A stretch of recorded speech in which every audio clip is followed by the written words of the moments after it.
नमस्कार साथियों की फैक्ट में आप सभी का स्वागत है। उम्मीद करता हूं कि आप सभी लोग बेहतर होंगे। सभी सनातनी और राष्ट्रवादी भाई बहनों से अपील है कि चैनल को सब्सक्राइब करिएगा, वीडियो को लाइक करिएगा और अधिक से अधिक लोगों तक शेयर कर दीजिएगा। दोस्तों, हमारे देश के सुप्रीम कोर्ट को पता नहीं क्या हो गया है और मिलाड इस देश की व्यवस्था को, इस देश की संस्कृति को अमेरिकन और यूरोपियन संस्कृति बनाने पे तुले हुए हैं। आप लोगों को याद होगा 27 सितंबर 2018 को इस देश से आईपीसी का एक कानून हटा दिया गया, 497 वो कानून था व्यभिचार से संबंधित कि अगर कोई व्यभिचार करता है तो उस पर आरोप सिद्ध होंगे और आरोप सिद्ध होंगे तो उसके खिलाफ सजा होगी। सुप्रीम कोर्ट ने कहा कि सब स्वतंत्र हो, शादी हो गई है तब भी स्वतंत्र हो और शादी नहीं हुई है तब भी स्वतंत्र हो, चाहे जिसके साथ जाओ, जिसके साथ सो, जिसके साथ बैठो, जिसके साथ संबंध स्थापित करो। कानूनी हम खत्म कर दे रहे हैं। इस देश में 370 भी खत्म कर दिया गया, अप्राकृतिक वाला जो मामला था। अब जो नया फैसला सुप्रीम कोर्ट के दो माननीय मिलाड लोगों ने दिया है, आप सोच करके देखिएगा कि भारत की जो फैमिली वैल्यूज है, जो दिन बर दिन खुद ही डिग्रेड होती जा रही है, उसको बचाने के लिए मिलाड लोगों ने क्या अनोखा फैसला दिया है। और एक व्यक्ति के ऊपर, एक पति के ऊपर अगर इस तरीके का केस होता है तो उसके ऊपर क्या गुजरेगी, या जो भाई या जो बहन संपत्ति में हिस्सेदार होंगी उनके ऊपर क्या गुजरेगी, उसी पे हम लोग बात करेंगे। और मिलाड का जो फैसला है, भूतो न भविष्यति, गजब का फैसला है। अच्छा, इन लोगों पे कोई प्रश्न उठा दोगे तो कंटेम्प्ट ऑफ कोर्ट हो जाएगा। अरे भैया बताओ, तुम सुप्रीम कोर्ट के फैसले पे कैसे सवाल उठा देते हो? अच्छा, नहीं उठा सकते हो।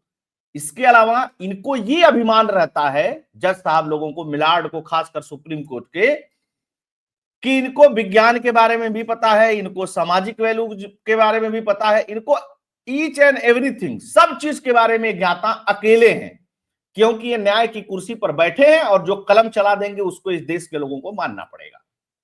अब आप सोचेंगे कि मैं इतनी लंबी चौड़ी भूमिका क्यों बना रहा हूं। बेसिकली दोस्त, अगर मान लीजिए कि कोई व्यक्ति है और उसकी शादी होती है, पति पत्नी दोनों रहते हैं, साथ में रहते हैं, उनका बच्चा होता है। वो बच्चा बाद में पता चलता है कि जिससे शादी हुई है उसका नहीं है, किसी दूसरे का है, तब भी उसका पिता जिससे शादी हुई है वही होगा, दूसरा वाला शख्स नहीं होगा। और सुप्रीम कोर्ट ने कहा है कि डीएनए टेस्ट भी नहीं करा सकते। अब और ओपन कर देता हूं, केरला का एक केस आता है।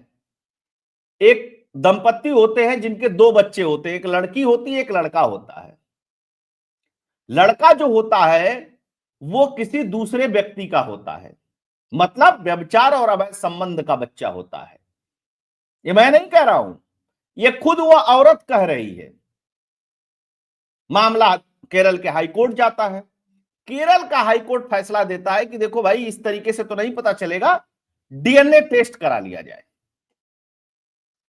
अच्छा, यहां पे थोड़ा सा मामला उल्टा है। इन लोगों का सेपरेशन भी हो चुका है, लेकिन जो बच्चा पैदा हुआ था जबकि उसकी डेट ऑफ बर्थ है, वो तब साथ रहते थे। इन लोगों की मैरिज लाइफ चल रही थी और सेपरेशन के बहुत साल बाद, लगभग लगभग आप मान करके चलिए कि 19-20 साल बाद, पत्नी पहुंचती है म्युनिसिपल कॉर्पोरेशन और कहती है कि जिस शख्स का नाम उस पर लिखा हुआ है वह शख्स इसका पिता नहीं है, इसका जैविक पिता कोई दूसरा है। तब वहां से मामला आता है Kerala high court. Kerala high court DNA test की बात करता है। फिर यह मामला पहुंच जाता है इस देश के सुप्रीम कोर्ट के पास। और सुप्रीम कोर्ट के पास जब पहुंच जाता है तो सुप्रीम कोर्ट क्या कहता है, उसको सुन लीजिए आप।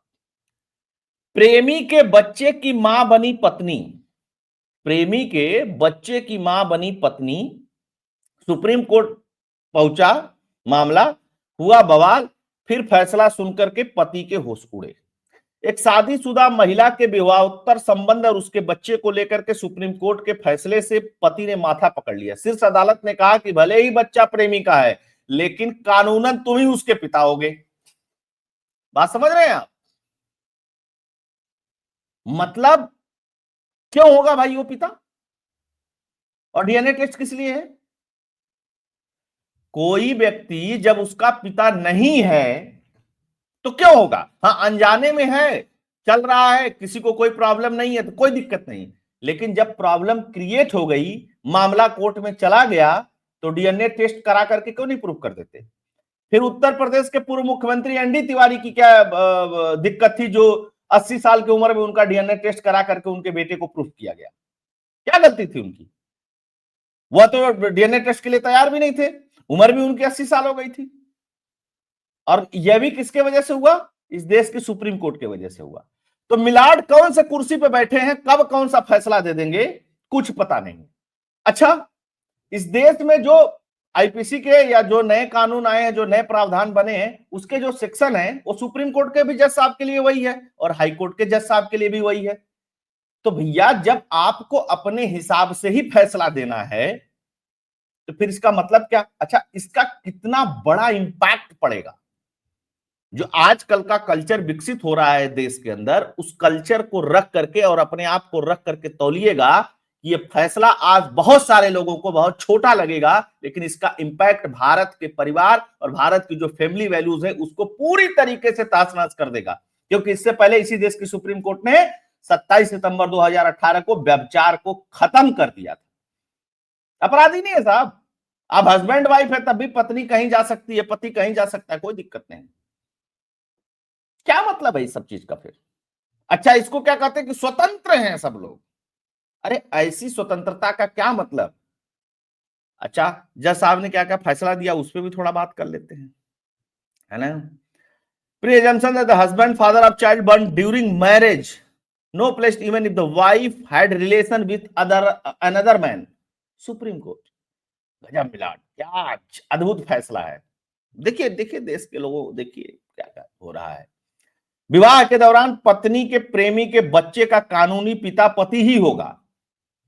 विवाह के दौरान हस्बैंड वाइफ जब हैं, वो पत्नी का प्रेमी जो है अगर उससे बच्चा है तो उसका कानूनी पिता उसका पति ही होगा, वो प्रेमी नहीं होगा, है ना। और इलीगल तरीके से जो इनका दोनों का हस्बैंड वाइफ का जो बच्चा होगा उसके में हिस्सेदार भी वही होगा, और जो मजा लेने वाला है वो मजा लेकर के चला जाएगा, दोनों मजा लेने वाले मौज में हैं, और पति उसकी सजा भुगतेगा, क्योंकि सुप्रीम कोर्ट के जज साहब को यही लगता है कि यही सही है। अच्छा, फैसला देते हुए जज साहब ने कहा कि देखिए ये अमेरिका और यूरोप के जजों का भी यही मत है। अमेरिका और यूरोप नहीं है मिलाड, इस देश को बकस दीजिए, काहे इस तरीके की चीजें देते हैं।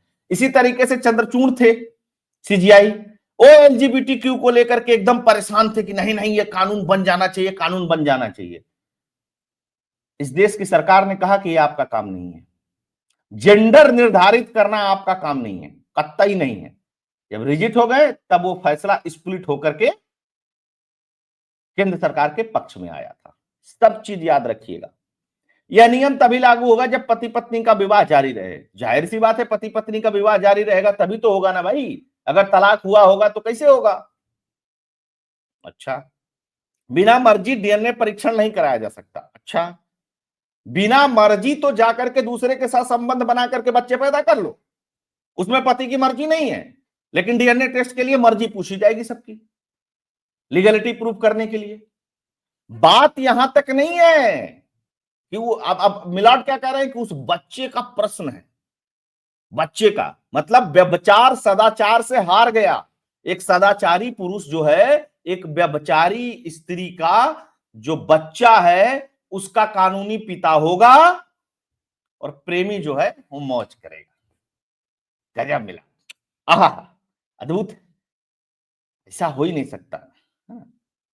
विवाहोत्तर संबंध को लेकर के सुप्रीम कोर्ट ने अहम फैसला दिया। उन्होंने कहा कि विवाहोत्तर संबंध से अगर पत्नी किसी दूसरे मर्द के साथ संबंध बनाती है वो उस आदमी के बच्चे की मां बनती है, लेकिन उस बच्चे का कानूनी पिता महिला का पति ही होगा।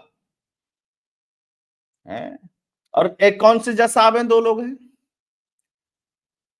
इस मामले में सुप्रीम कोर्ट ने पितृत्व की वैधता के बीच के जटिल सवालों पर विचार किया।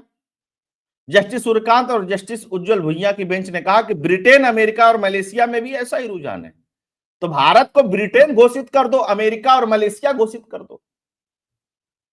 आप सुप्रीम कोर्ट ऑफ इंडिया मत होइए ना, आप सुप्रीम कोर्ट ऑफ अमेरिका हो जाइए मिला।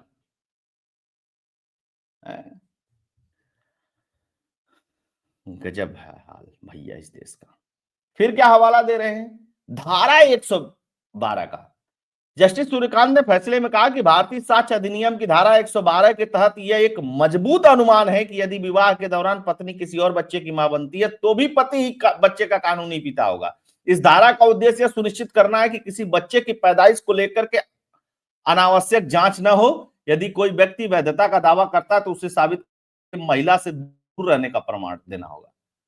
करें कि अगर मान लीजिए कि बहुत सालों से पति पत्नी साथ में नहीं रह रहे हैं और फिर बच्चा पैदा हो गया, इस तरीके का पहले प्रूफ लेकर के आओ, उसके बाद डीएनए टेस्ट वेस्ट के बारे में सोचा जाएगा। अब बताइए भैया इस तरीके का प्रूफ कैसे इकट्ठा होगा? मिला आप उसका एक तरीका भी बता दीजिए। सीसीटीवी कैमरा लगा दिया जाए सब जगह, या जीपीएस ट्रैकिंग सिस्टम लगा दिया जाए, या दूरी मापने का कोई यंत्र लगा दिया जाए कि अब ये इतना दूर है, कितना दूर है, 100 मीटर दूर है कि 2 किलोमीटर दूर है, कि एक ही घर के अंदर 2 अलग अलग बेडरूम है। How to decide? इस देश की सुप्रीम कोर्ट के बहुत सारे मिलावट, मैं सबकी तो बात नहीं करता, बहुत सारे मिलावट को भारत के लोगों के बेडरूम में झांकने की आदत हो गई है। उसमें झांक करके देखेंगे। अभी बच्चे की तो ठीक है, बच्चे को लेकर के तो अनावश्यक जांच ना, उसको परेशान ना किया जाए, लेकिन बच्चे का जो भाई होगा, हिस्से में जो प्रॉपर्टी में जो बंटवारा होगा, पिता के ऊपर न चाहते हुए भी जो एक्स्ट्रा बर्डन होगा, उसको पढ़ाने का, उसको खिलाने का, उसको समाज में रखने का, उसके लिए कपड़े खरीदने का, वो क्या सुप्रीम कोर्ट खरीद करके देगा, या इस देश की सरकार देगी, या कोई और व्यवस्था देगी? इसके ऊपर भी मिलावट को 2 लाइन बोल देना चाहिए। अब पता नहीं वकील साहब लोग कैसे इस पे जीरा किए हैं। मुझसे जीरा होती तो मैं तो पूछ लेता कि चलिए ठीक है, मैं इसका लीगल पिता बन जाता हूं, कानूनी पिता। खर्चा कौन उठाएगा इसका, हिस्सा कैसे मिलेगा इसको? या तो मेरा है ही नहीं तो मैं क्यों दूं?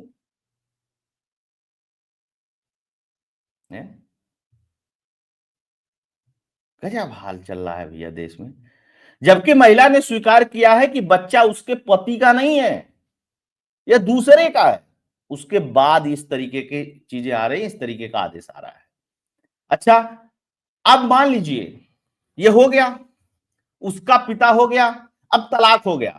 सिचुएशन बता रहा हूं, बहुत ध्यान से सुनिए, बहुत बहुत नॉर्मल चीज है, कोई कॉम्प्लेक्सिटी नहीं है। जज साहब जैसे बता रहे हैं बड़ा कॉम्प्लेक्स है।